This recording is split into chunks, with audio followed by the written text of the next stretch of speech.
Señor esté con ustedes. Proclamación del Santo Evangelio de nuestro Señor Jesucristo según San Lucas. En aquel tiempo caminaba con Jesús una gran muchedumbre, y él, volviéndose a sus discípulos, les dijo: si alguno quiere seguirme y no me prefiere a su padre y a su madre, a su esposa y a sus hijos, a sus hermanos y a sus hermanas, más aún a sí mismo, no puede ser mi discípulo. Y el que no carga con su cruz y me sigue, no puede ser mi discípulo. Porque ¿quién de ustedes, si quiere construir una torre, no se pone primero a calcular el costo para ver si tiene con qué terminarla? No sea que después de haber echado los cimientos no pueda acabarla, y todos los que se enteren comiencen a burlarse de él, diciendo: este hombre comenzó a construir y no pudo terminar. ¿O qué rey va a combatir a otro rey? ¿No se pone primero a considerar si será capaz de salir con 10,000 soldados al encuentro del que viene contra él con 20,000? Pues si no, cuando el otro esté lejos, le enviará una embajada para proponerle las condiciones de paz. Así pues, cualquiera de ustedes que no renuncie a todos sus bienes, no puede ser mi discípulo. Palabra del Señor. Que por la proclamación de este santo evangelio sean perdonados nuestros pecados. Alabanzas a ti, oh Cristo. Ven, Espíritu Santo, a través del corazón inmaculado de tu amadísima esposa, la Virgen María. Amén. Me asiento, hermanos y hermanas, por favor.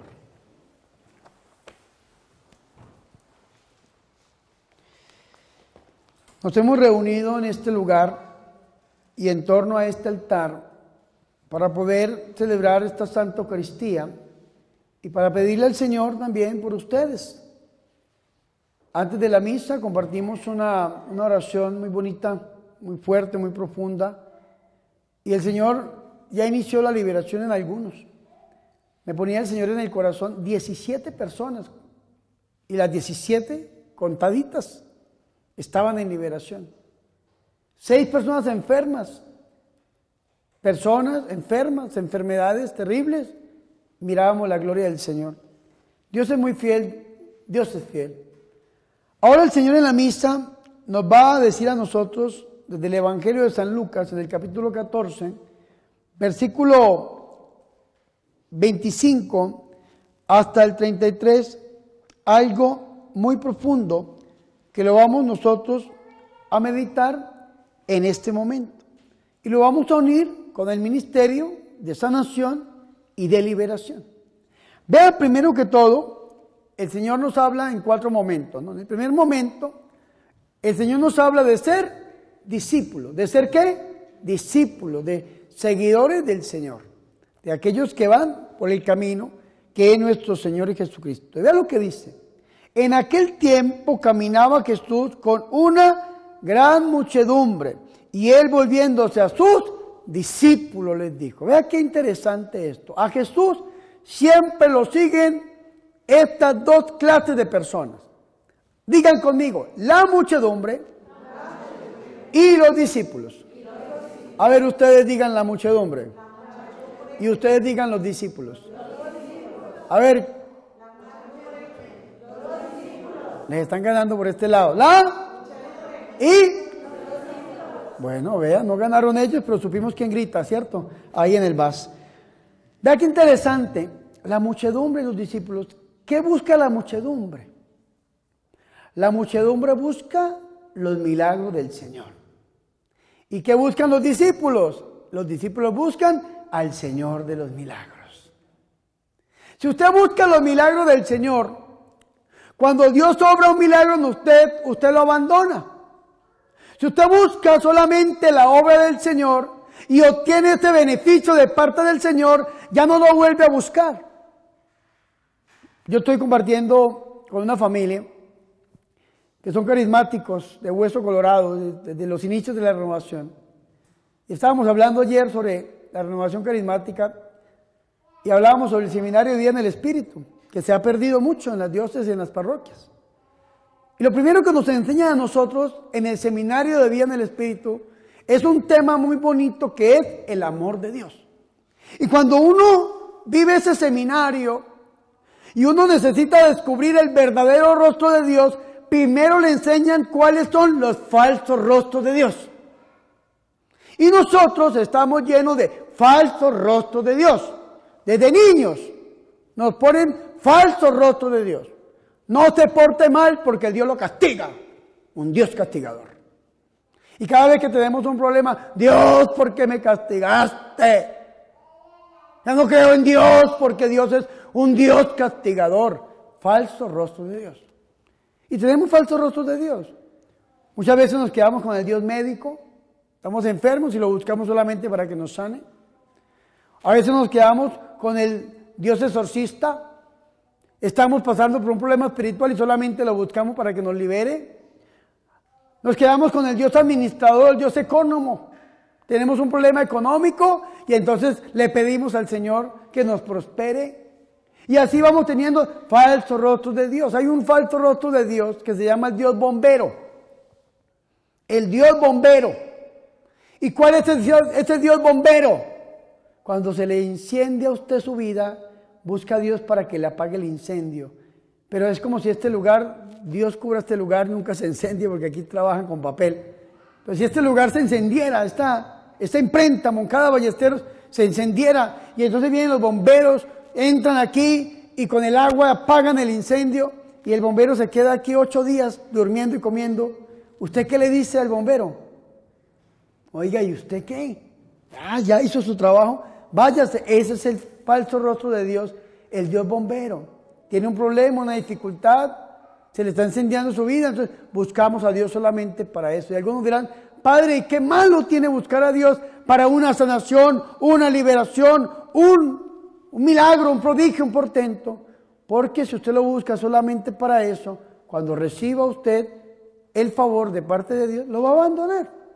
Eso es lo que hacía la muchedumbre. Un ejemplo, la Biblia nos habla a nosotros de 10 leprosos. ¿Se acuerdan? El Evangelio de San Lucas nos dice que a la distancia el Señor los sanó y le dijo, váyanse y preséntense al sacerdote. Ellos iban de camino y en el camino quedaron sanos. Y al quedar sanos descubrieron la sanación, pero solamente uno regresó a dar gracias. Porque los otros 9 hacían parte de la muchedumbre. Porque si usted hace parte de la muchedumbre, usted no vuelve al Señor, usted recibe el milagro y usted sigue su vida como si Dios no existiera. Ese es el problema de la muchedumbre. El problema de la muchedumbre es que sigue a Jesús, pero la intención de la muchedumbre no es conocer al Señor. La intención de la muchedumbre no es amar al Señor. La intención de la muchedumbre no es servirle al Señor. La intención de la muchedumbre no es estar con el Señor. La intención de la muchedumbre es adquirir un bien. Y entonces, perdónenme que yo les diga de esta manera, pero muchas veces nos volvemos utilitaristas con Dios. Y el utilitarismo es, como dice la palabra, usar algo, usarlo. ¿Y cuántos de nosotros hemos sido usados en la vida? Nos usan. Y cuando nos usan, nos sentimos mal. Mujeres, le hablo a las mujeres, cuando sus esposos o sus compañeros las usan a ustedes, ¿cómo se sienten? Mal, se sienten usadas. Hombres, le hablo a los hombres, cuando son usados, su jefe o el que sea, solamente los usan, no les agradecen, no los valoran, no los respetan, no los impulsan, no los apoyan, sino solamente necesitan un bien de ustedes. ¿Cómo se sienten? Mal. En España pasó una catástrofe terrible que oramos por los hermanos españoles. Pero ayer leí en las noticias que un colombiano que perdió todo allá por esta catástrofe climática que sucedió allá en España, este colombiano no pudo ir al trabajo. Perdió casa, carro, todo lo perdió. Y no pudo ir al trabajo, al empleo. Y recibió un regaño de parte de su jefe, porque no había podido ir a laborar un día. ¿Por qué? Utilitarista. Porque no le importa la vida de la persona, sino solamente lo que la persona puede hacer. Esta es la muchedumbre. Y si usted hace parte de la muchedumbre, pues yo le voy a decir una cosa. Dios en usted va a obrar. Y Dios en usted va a manifestar su gloria. Y usted se va a ir. Y usted va a seguir con su vida normal, lejos del Señor. Pero lo que le dio a usted Dios, el diablo se lo va a arrebatar. Y como la parábola del sembrador. Entonces, esto se siembra entre abrojos, se siembra entre espinos, se siembra en tierra seca, porque no va a crecer, no va a dar fruto. El diablo se lo va a robar. O sencillamente, si usted siente que Dios no hizo la obra en usted, porque hay gente que dice es que Dios no obró en mí y yo sigo enfermo, sigo oprimido, los problemas siguen, entonces usted se va a ir donde el enemigo. La muchedumbre es aquella que termina donde el enemigo. Y entonces le dicen, si Dios no le ayudó, entonces vaya a darle culto a la muerte y se va usted allá a adorar la muerte, como dicen los mexicanos. O si Dios no le ayudó, entonces se va a pasar el huevo por encima, porque prefiere un huevo que tiene más poder que el mismo Dios en la Eucaristía, dice la muchedumbre. Y si usted hace parte de la muchedumbre, usted va a cargar ese cuarzo al lado de su corazón, al lado de su pecho, para que ese cuarzo sea el que rija su vida. O usted va a llevar y va a poner una mata de sábila en su casa o en su negocio, o va a poner un agua llena de limones para que le vaya bien, y va a cargar el amuleto del ojo turco o el nazar, o va a cargar la mano de Fátima, porque usted le va a echar mano a cualquier cosa con tal de lograr lo que usted quiere, lo que usted necesita. La muchedumbre. La muchedumbre es la que tiende a abandonar a Dios. ¿Y cuántos de nosotros o de nuestros familiares hacen parte de la muchedumbre? Ah, Dios no me ayudó, nos buscamos ayudas a Dios. Le damos ayudas a Dios y a Dios no hay que darle ayudas. Le voy a comentar una persona que en la Biblia era muy amado por Dios, le decían el amigo de Dios. ¿Quién era el amigo de Dios en la Biblia? Abraham, el amigo de Dios. Y Dios le prometió a Abraham, Abraham, sal de la casa de tus padres y vete a una tierra que yo te mostraré, Génesis 12:1. Abraham cree en Dios. Y Dios se lo refuta como justicia, dice Romanos. Sin embargo, vea qué interesante. Desde que Dios le promete a Abraham, hasta que Dios le cumple la promesa, pasan 25 años. Abraham tenía 75 años, iba a cumplir 100. Tenía, como dicen los chinos, cachichen, 99. Así se dice 99 en chino, cachichen. Tenía 99 años y Abraham se desesperó. Y Sarai, su esposa, le dijo, pues tal vez no es conmigo, es con Agar, con la esclava. Entonces acuéstate con la esclava y que la esclava te dé un hijo. Y entonces era la cultura de la época. La esclava paría sobre la señora y entonces era concedido también de la familia. Y ahí está que Abraham se acostó con la esclava, con Agar, y nació un niño llamado Ismael. Pero la promesa no era de esta manera. Sin embargo, Abraham le buscó ayudas a Dios. Y entonces Dios le dice, no es él, es el hijo de la promesa, con tu esposa. Y después nace Isaac, pero vea por esas ayudas de Dios todo lo que se vive en el mundo. Ese conflicto entre judíos y entre musulmanes. Y después ese conflicto tan terrible que todavía en nuestros días lo tenemos. Por buscarle ayudas a Dios. Porque si tú le buscas ayudas a Dios, pueda que en este momento sientas bonito. Puede que en este momento diga me limpié con el huevo, o le di culto a la muerte, o me hice la limpia, o practiqué la santería y entonces me siento poderoso. Pero mañana el veneno del demonio te va a escupir en la cara. Porque a Dios no se le dan ayudas. En Dios tenemos que confiar. Y tenemos que entregar nuestra vida al Señor. Y cuando confiamos en el Señor y le entregamos la vida al Señor, dejamos de ser muchedumbre a convertirnos en discípulos. Discípulos. El domingo pasado, el anterior al pasado, el último domingo de octubre, predicábamos sobre el ciego de Jericó, no sé si se acuerdan. El ciego de Jericó. ¿Y qué decía el ciego de Jericó? Jesús, hijo de David, ten compasión de mí, porque no veía. Y después de que el Señor lo sanó, seguía a Jesús por el camino, seguía a Jesús, seguimiento de Jesús. Jesús llegó a Jerusalén con un discípulo nuevo, que no lo había acompañado durante esos 3 años de vida pública, sino era una persona que nadie conocía, pero que amaba a Jesús porque lo había sanado. Y lo sanó y no se fue, sino que lo sanó y lo siguió.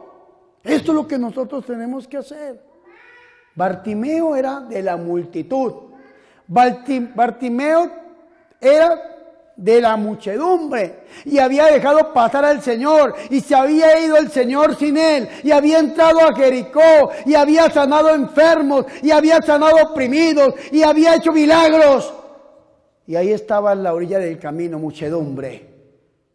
Ahí estaba a la orilla del camino, lo había dejado ir, pero se convirtió en discípulo. Y entró con el Señor a Jerusalén. Y el Señor Jesucristo no le oculta nada a nadie.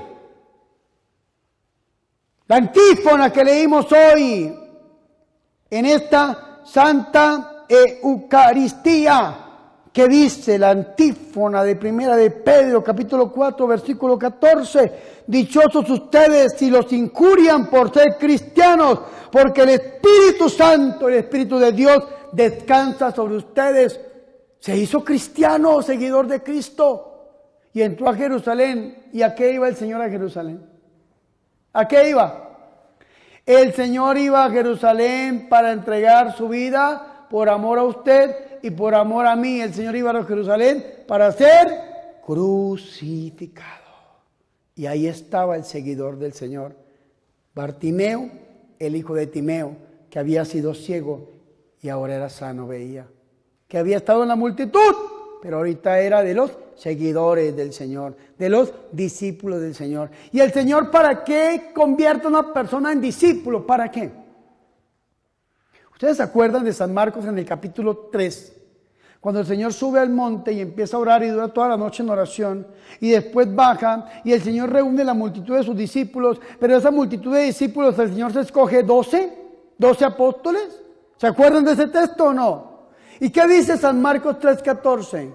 ¿Qué dice? Llamó a los que él quiso para que estuvieran con él. Más fuerte, dígalo. Llamó a los que él quiso para que estuvieran. Otra vez, llamó a los que él quiso para que estuvieran. Dios te llamó a ti para que tú aprendas a estar con él. Y cuando tú aprendas a estar con Dios, vas a obtener todo de Dios. Vas a obtener el milagro del Señor, la obra del Señor, la sanación del Señor, pero te vas a quedar con el Señor de los milagros. Y teniendo al Señor de los milagros, lo vas a tener todo. Absolutamente todo. Y vas a aprender a estar con el Señor por amor. ¿Saben cuál es el problema de nosotros? Que nos hemos acostumbrado a buscar solamente la mano del Señor. La mano. Uno en un congreso carismático, lo digo con mucho respeto, o un congreso por los enfermos y oprimidos, uno saca una mano para ver si está lloviendo y la fila de gente inmediatamente que le toca uno la cabeza. Y qué bonito el hambre del pueblo del Señor. Porque estamos acostumbrados a buscar la mano de Dios.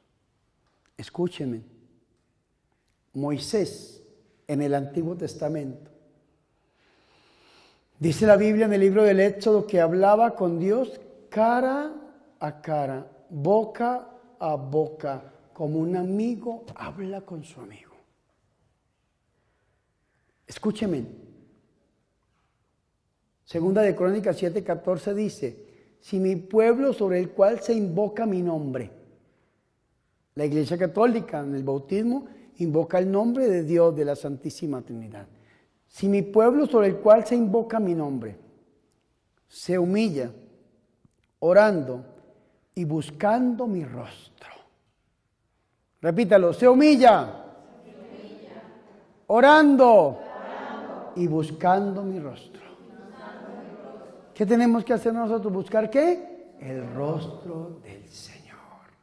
Aunque no lo veamos, aunque no veamos la gloria de Dios, el rostro de Dios, Moisés le dijo al Señor, Señor, muéstrame tu rostro.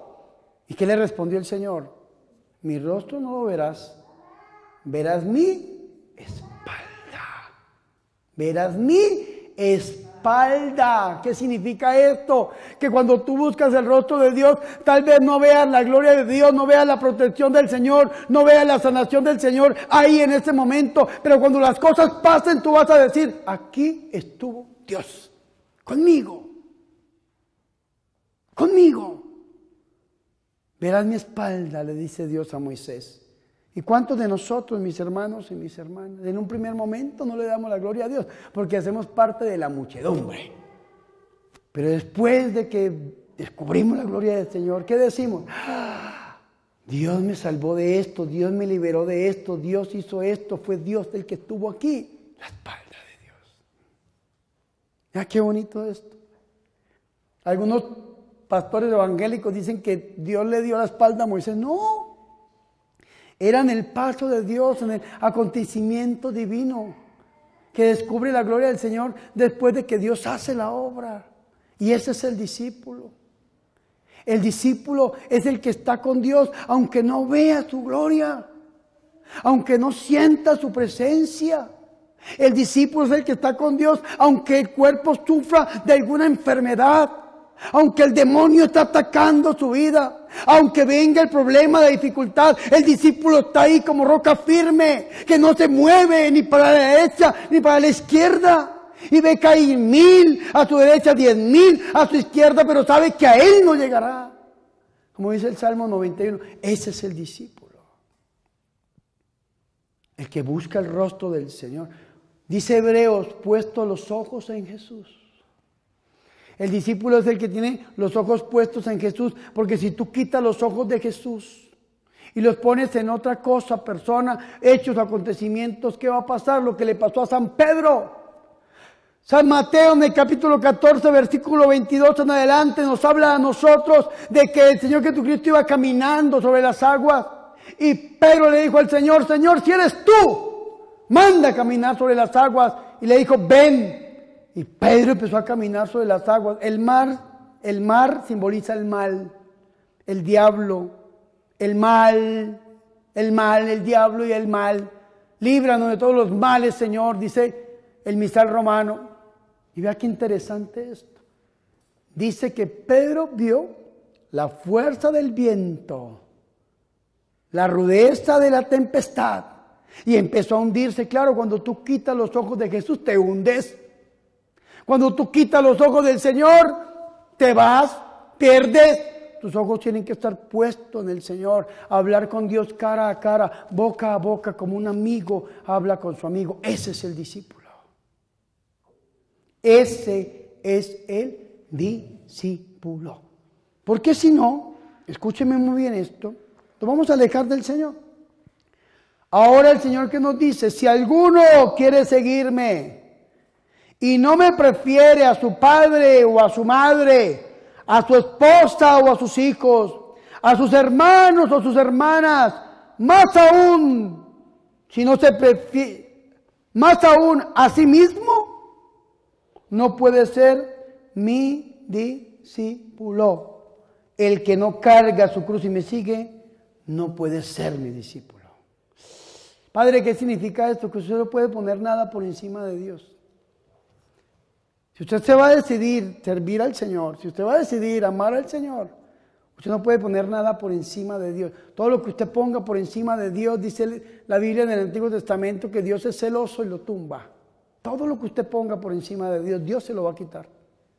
Ah, porque Dios es malo, Dios es castigador, Dios no. Es porque no te conviene. Lo que pongas por encima de Dios. Un ejemplo.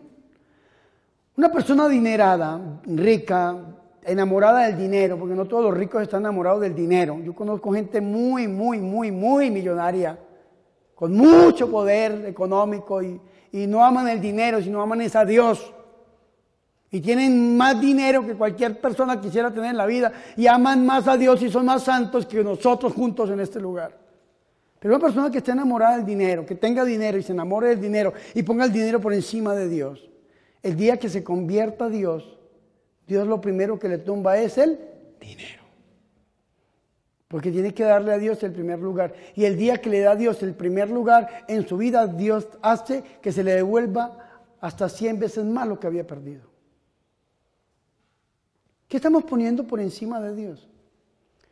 Si somos discípulos del Señor, no podemos poner por encima de Dios ni a nuestro padre ni a nuestra madre. Si somos discípulos del Señor, no podemos poner por encima de Dios ni a nuestra esposa ni a nuestro esposo. Un problema terrible que los hombres son supremamente machistas y a veces le prohíben a las mujeres ir a la iglesia a buscar de Dios y se ponen celosos con Dios. Es que amas más a Dios que a mí. Pues sí, pues sí. Y yo conozco unos casos terribles donde el hombre hace unos shows a las mujeres que porque la mujer va a la iglesia. Y es que tú amas más a Dios que a mí. ¿Qué le digo, padre? Dígale que sí. Usted tiene que amar a Dios sobre todas las cosas. ¿Qué decíamos el domingo pasado? Un escriba se acercó a Jesús y le preguntó, Señor, ¿cuál es el primero de los mandamientos? ¿Cuál es el mandamiento principal? ¿Y qué le dijo el Señor Jesús? Amarás al Señor tu Dios con todo tu corazón, con todas tus fuerzas, con toda tu alma, con todos tus pensamientos, con todo tu ser. Hay que amarlo. Primero tenemos que amar a Dios y segundo a su prójimo como usted mismo. Ahora sí, después de que usted le dé el primer lugar a Dios, ahora sí puede amar perfectamente a su papá, puede amar perfectamente a su mamá, puede amar perfectamente a su esposa o a su esposo, puede amar perfectamente a sus hijos y a sus hijas, puede amar perfectamente a los suyos. Pero usted no puede amar algo por encima del Señor, porque si no, no es discípulo del Señor. Usted tiene que amar a Dios por encima de todo. Tanto que dice el Señor, hasta por encima de usted mismo. Hasta por encima de usted mismo. Y a veces nos amamos nosotros más. Y tenemos un amor propio tan terrible que amamos más nuestra propia vida que la vida de nuestro Señor y Salvador Jesucristo. Nosotros en la Iglesia Católica tenemos una palabra que se llaman los confesores y los mártires. De hecho, en la letanía de la Virgen decimos, Reina de los mártires, Reina de los confesores. ¿Qué son los confesores en la Iglesia Católica? ¿Qué son? ¿Alguien sabe qué son los confesores en la Iglesia Católica? Los confesores en la Iglesia Católica no es un cura confesando. Los confesores en la Iglesia Católica son aquellos que confiesan su fe. Y es lo que necesitamos hoy en día. Hoy en día es más fácil negar la fe, apostatar la fe, que defenderla. Y entonces, el Papa Francisco, y entonces dijo algo, y entonces la gente sale, ya 5,000, 10,000 personas a abandonar la iglesia, que porque el Papa Francisco se equivocó. Tiene que ser usted un confesor. Confesar su fe. Tiene que ser usted un confesor. En la antigüedad le decían a los cristianos, niega a Jesucristo, los matamos. Y entonces confesaban la fe. Pues máteme. Porque yo amo más a Dios y amo a Dios por encima de todas las cosas. Hasta más que mi propia vida. Cuando no los mataban, los torturaban hasta que los hacían negar de Jesucristo. Cuando negaban a Jesucristo, se llamaban los apóstatas, apostataban contra la fe, apóstatas, y los echaban de las iglesias primitivas porque habían negado a Dios. Y después, para volver otra vez a la iglesia, tenían que hacer todo un proceso de catecumenado, de catequesis, para poder volver otra vez a ser insertados en la Iglesia Católica. Pero aquellos que torturaban, amenazaban, perseguían por ser cristianos, como nos dice a nosotros, Primera de Pedro, capítulo 4, versículo 14, dichosos, una bienaventuranza que no fue dicha por el Señor, bienaventurados si los injurian por ser cristianos, si los persiguen, los insultan, los calumnian por ser cristianos, dichosos, porque el Espíritu de Dios está dentro de ustedes. ¿Cuándo no renegaban de Dios? No apostataban de la fe. Se volvían confesores, que eran confesores de la fe. No los mataban, pero tampoco renegaban del Señor, confesores. Y esos confesores llegaron a tener una autoridad dentro de la Iglesia Católica por encima hasta de mismos obispos. Porque muchos obispos negaban la fe y muchos obispos vivían de una manera que era lejos de la fe cristiana en la época antigua, no estoy hablando de la de hoy, sino antes. Y entonces tenían una autoridad dentro de la iglesia más que los mismos obispos. No autoridad, estoy hablando sacramental, estoy hablando de una autoridad espiritual. Eran referentes de fe. Pero cuando los mataban, ¿cómo se llamaban? Mártires. Y nosotros tenemos que amar a Dios más que nuestra propia vida. Y cuando usted ama más a Dios que a su propia vida, usted está dispuesto a dar su propia vida por amor a Dios. Su propia vida por amor a Dios. Y entonces, yo les digo a ustedes, pídale a Dios la continencia de los confesores y la valentía de los mártires. ¿Qué es lo que necesitamos para esta iglesia contemporánea? Hoy en día la persecución es recia, dura. Y la gentecita está renegando, yendo y callándose. Prefieren callarse a no hablar del Señor porque se meten en problemas, en dificultades. Y entonces se amenazan con cartas, se amenazan con persecuciones, se amenazan con redes, se amenazan con test, y amenazan y amenazan. Y entonces la gentecita se queda callada por no meterse en problemas con el sacerdote, entonces no nombro a Jesucristo, por no meterse en problemas con el obispo, entonces no oro por los demás, y por no meterse en problemas con la iglesia, entonces vivo como un pagano. Usted tiene que aprender a dar testimonio público de Jesús de Nazaret. Y cuando usted da testimonio público de Jesús de Nazaret, usted se vuelve en un confesor de la fe. Y no solamente delante de los enemigos, delante de su familia. Tiene que anunciar a Dios a su papá. Tiene que anunciarle a Dios a su mamá. Tiene que anunciarle a Dios a su esposo. Tiene que anunciarle a Dios a su esposa. Tiene que anunciarle a Dios a sus hijos. Pero también tiene que anunciarle a Dios a usted mismo. Porque cuando usted mismo se quiera alejar del Señor, le ordene, como el Salmo 100, le ordene. Como dice el Salmo 100, alma mía, alaba al Señor. Amén. Continuamos, viene otra parte bien especial, bien interesante. Porque ¿quién de ustedes si quiere construir una torre, no se pone primero a calcular el costo para ver si tiene con qué terminarla? No sea que después de haber echado los cimientos, no pueda acabarla. Y todos los que se enteren comienzan a burlarse de él diciendo, este hombre comenzó a construir y no pudo terminar.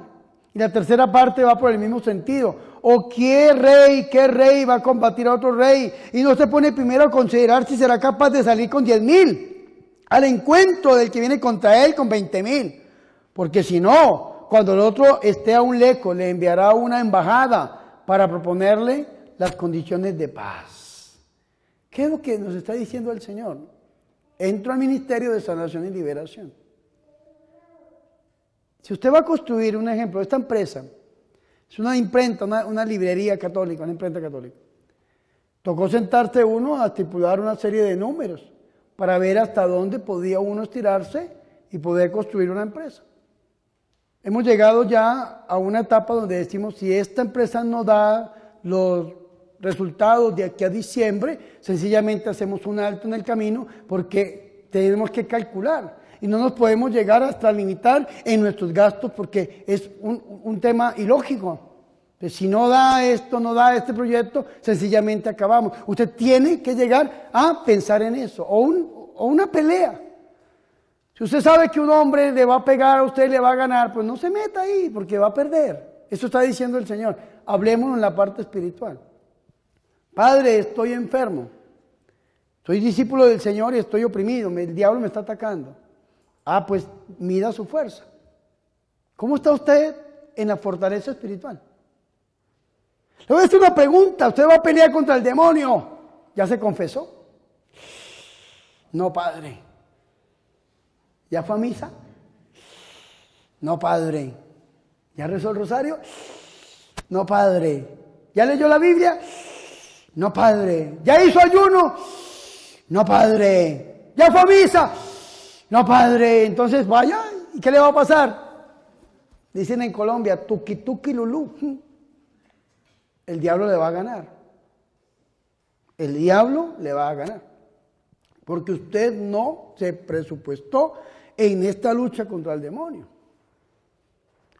La Biblia, en el Nuevo Testamento, tiene un libro que se llama Efesios, escrito por el Espíritu Santo a través de San Pablo. Y en Efesios capítulo 6, versículo 10, que lo escuchábamos la semana pasada, nos decía a nosotros el apóstol San Pablo, Efesios 6, 10. ¿Qué dice Efesios 6, 10? Cómprense en la Biblia Vulgata para que lean. Dicen, por lo demás, fortaleceos en el Señor y en su fuerza poderosa. Repítalo. Por lo demás, fortaleceos en el Señor y en su fuerza poderosa. ¿Para qué me tengo que fortalecer en Dios y en su fuerza poderosa? ¿Para qué? Para que puedan resistir el día malo. Y manténganse firmes a pesar de todo, tomando la verdad como cinturón y la justicia como coraza. Póngase en el escudo de la fe para que puedan atacar las flechas incendiarias del demonio. Usen la salvación como casco y las sandalias del celo apostólico, que es la palabra de Dios. También la espada del Espíritu Santo, que es la palabra de Dios, dice San Pablo. Yo me tengo que fortalecer en el Señor y en su fuerza poderosa. ¿Pero en quién estás buscando la fuerza? ¿Como la muchedumbre? ¿Estás buscando la fuerza en el amuleto, en el talismán, en el fetiche, en la muerte? ¿Estás buscando tu fortaleza donde no está Dios? ¿Dónde estás buscando tu fortaleza? ¿Cargas un amuleto y te sientes muy protegido? ¿Cargas un amuleto o así sea una manilla roja que simboliza disque protección? ¿Te sientes muy protegido con tu manillita? ¿Te sientes muy protegido con tu ojito turco y con tu manito de Fátima? ¿Esa es tu protección? ¿Te sientes muy limpio cuando te pasas un huevo por encima? ¿En dónde estás buscando tu protección? Es que me siento bendecido cuando cargo un billete rezado en mi billetera, decía un señor. Qué bonito. Muchedumbre, discípulo, fortalécete en el Señor. Fortalécete en la fuerza poderosa. ¿Te vas a enfrentar contra el demonio? Fortalécete en el Señor. Los discípulos, San Mateo nos habla a nosotros en el capítulo 17, San Marcos y San Lucas en el capítulo 9. El Señor estaba en el monte Tabor, en el monte de la transfiguración.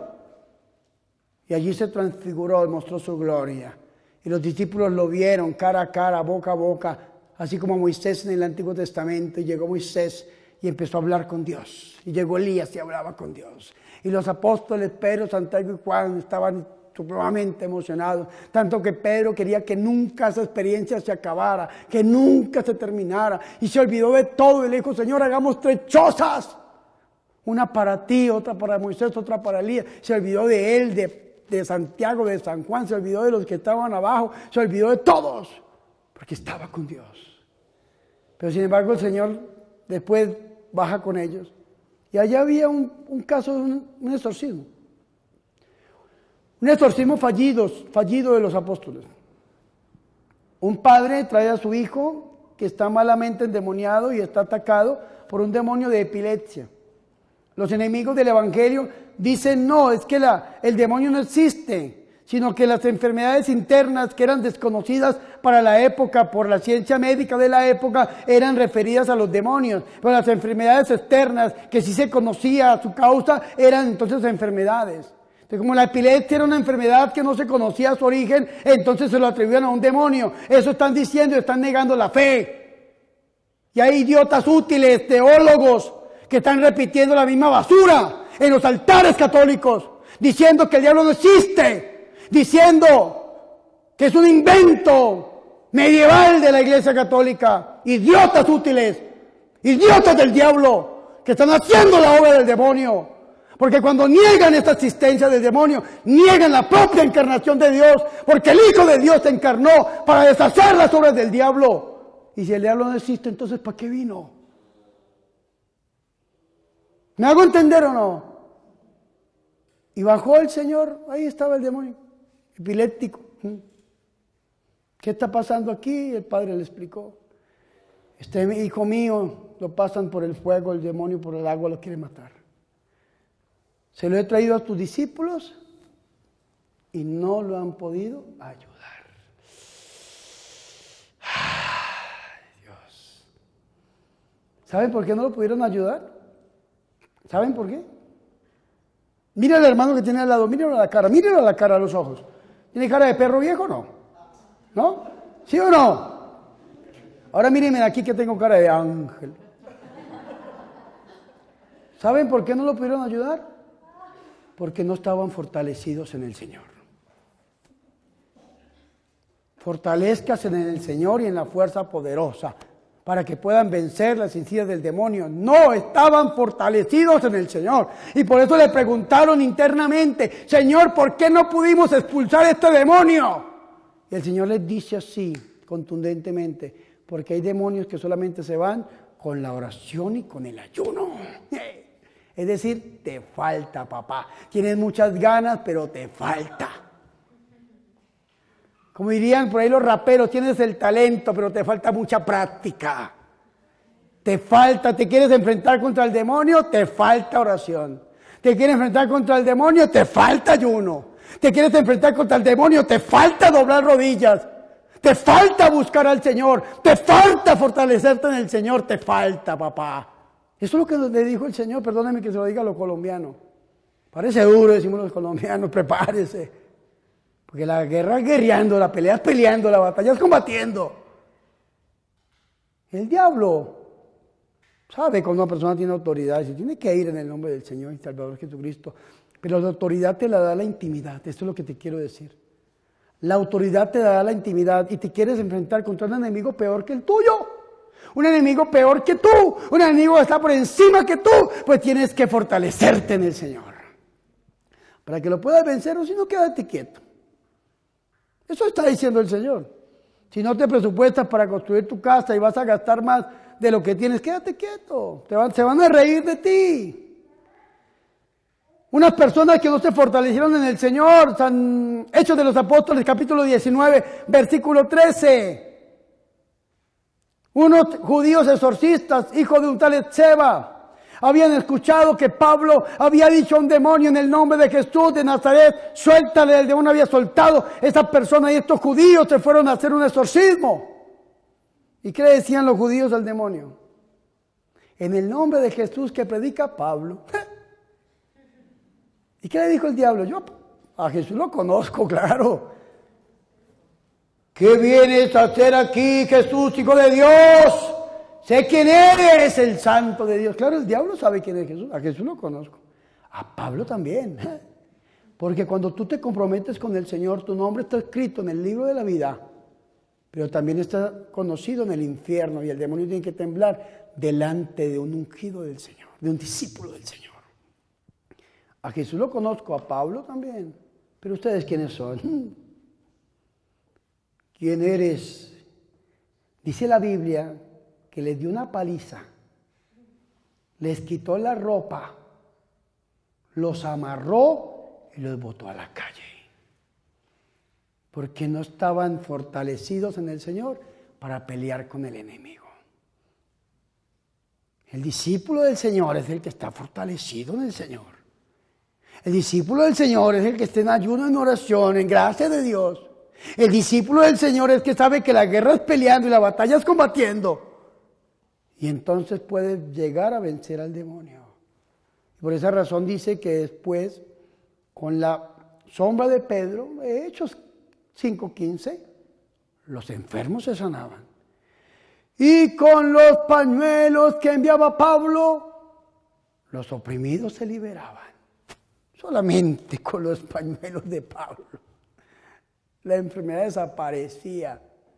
El demonio huía porque se aprendieron a fortalecer en el Señor. Si vas a pelear, mira, y si tu enemigo te gana, fortalécete en el Señor. No, estoy débil porque es que el pecado está en mi vida. Confiésate y llénate de la gracia de Dios, de la vida de Dios. No, pero es que ve a misa y comulga y aliméntate de Dios. Ve a tu oratorio, al lugar de combate, de guerra, de batalla, de pelea, y arrodíllate y reza el rosario y pídele a la Virgen María que su manto esté sobre ti como un escudo guardián, blindado y protector para que estés fortalecido del Señor. Échale mano al escudo de la fe para que puedas atacar las flechas del enemigo en este combate. Pues si tienes que fortalecer en el Señor. Y termina el Señor diciendo, escúchame muy bien. Así pues, cualquiera de ustedes que no renuncie a todos sus bienes, no puede ser discípulo mío. ¿Qué significa esto? Que tu máximo tesoro, tu máximo bien, sea nuestro Señor y Salvador Jesucristo. En San Mateo, en el capítulo 13, que es el tercer discurso que encontramos en el Evangelio de San Mateo, el discurso parabólico, que los enseño, el sermón de la montaña, el de las bienaventuranzas, el apostólico, el parabólico, el eclesiológico y el escatológico. Son los 5 discursos que encontramos en San Mateo. El tercero, el parabólico. El Señor nos habla al final del capítulo 13 el corpus de las parábolas acerca de una persona que se encontró con un tesoro escondido. Y al encontrarse este tesoro escondido, dice, fue y vendió lo que tenía y vino y compró ese campo para quedarse con el tesoro. Mi obispo decía, ese campo es la Virgen. Y el tesoro que está dentro de ese campo es nuestro Señor y Salvador Jesucristo. Y tenemos que ir a entregar lo que tenemos con tal de quedarnos con el Señor a través del corazón inmaculado de su Santísima Madre, la Virgen María. Monseñor Bosco, que en paz descanse, obispo 50 de la diócesis de León, Nicaragua, donde yo fui ordenado el 19 de marzo, el día de San José, como sacerdote. Todo lo que tienes, considéralo basura. Lo dijo San Pablo de otra manera, con tal de ganarse a Jesucristo.